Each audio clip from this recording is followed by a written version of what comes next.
wasiirada magacaaban ee arrimaha dibadda gudaha iyo sidoo kale ganacsiga ayaa maanta xilkooda loo dhaariyay wariyahayaga Cabdiqaadir Cumar Cabdulla ayaa warbixintaasi nooga soo diray magaalada Muqdisho. Bismillahir Rahmaanir Rahiim.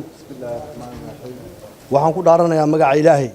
kulanka kala fadhiga toddobaad ee guddiga joogtada ah oo si rasmi ah ugu qabsoomay xarunta Villa Hargeysa ee magaalada Muqdisho isla markaasina uu shir gudoominayay gudoomiyaha baarlamaanka federaalka ah ee Soomaaliya mudane Maxamed Sheekh Cusmaan Jawaari ayaa wax waajandihiisu ahaa dhaarinta saddex wasiiro oo cusub oo dhawaan uu soo magacaabay ra'iisul wasaare Xasan Cali Khayre. xildhibaan Sheekh Cabdullaahi Shaacir oo kamid ah xildhibaanada golaha shacabka ee Soomaaliya ayaa mar qora si wadajir ah u dhaariyay wasiirada cusub. waxaan ku dhaaranayaa magaca Ilaahay inaan xilkayga u guto si daacad ah oo ay ku jirto danta dalka dadka iyo diinta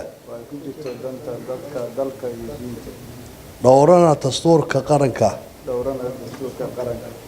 iyo shuruucda kale ee dalka u yaala wabillahi tawfiiq. inta kadib xogayaha guud ee golaha shacabka Cabdikariin Xaaji Cabdi Guux ayaa warbaahinta la hadlay isagoona ka warbixiyay muhiimadda ajandaha kala fadhiga toddobaad ee guddiga joogtada ah. Assalaamu calaykum waraxmatullaahi wabarakaatu. maanta guddiga joogtada kala fadhigiisii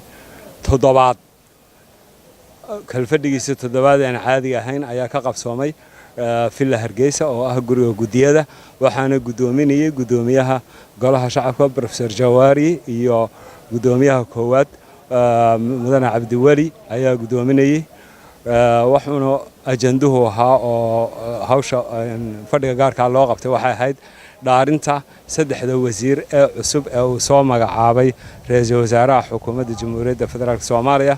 saddexda wasiir oo uu hogaaminayo ra'iisul wasaare ku-xigeenka ayaa yimi waana la dhaariyay. saddexda wasiir la dhaariyay waxa weeye wasiirka ganacsiga, wasiirka arrimaha gudaha iyo wasiirka arrimaha dibadda waa la dhaariyay wixii qaraarana waa loo sameeyay.